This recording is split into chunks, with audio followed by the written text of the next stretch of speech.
स्त्रिया इतक्या पुढे गेल्या तरी त्यांच्या मागचा त्रास काही सुटत नाही. हो भाऊ, एखादीला मूल होत नाही म्हणून तिला घराबाहेर काढणं हे योग्य होतं का? मालिकेत झाली नव्या पाहुण्याची एंट्री. मधुबाऊंच्या आश्रमात आलेली नवीन व्यक्ती नक्की कोण?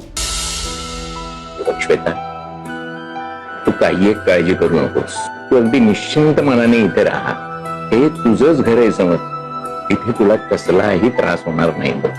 ठरलं तर मग मालिकेत प्रेक्षकांना सध्या मोठे ट्विस्ट पाहायला मिळत आहेत. सायली हीच किल्लेदार कुटुंबाची खरी मुलगी असल्याचं सत्य समोर आल्यानंतर कथेला नवीन वळण मिळालं आहे. तन्वीची ओळख समोर आल्याने सध्या सुभेदार आणि किल्लेदार दोन्ही कुटुंबांमध्ये आनंदाचं वातावरण सुरू आहे.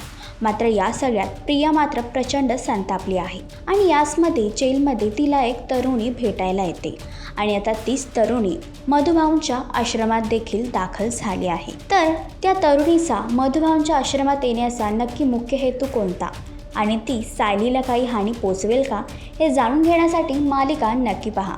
आणि अशीच अपडेट जाणून घेण्यासाठी तुम्ही आमचा चॅनल डेली चक्कर रिजनल याला लाईक, शेअर आणि सबस्क्राईब नक्कीच करा.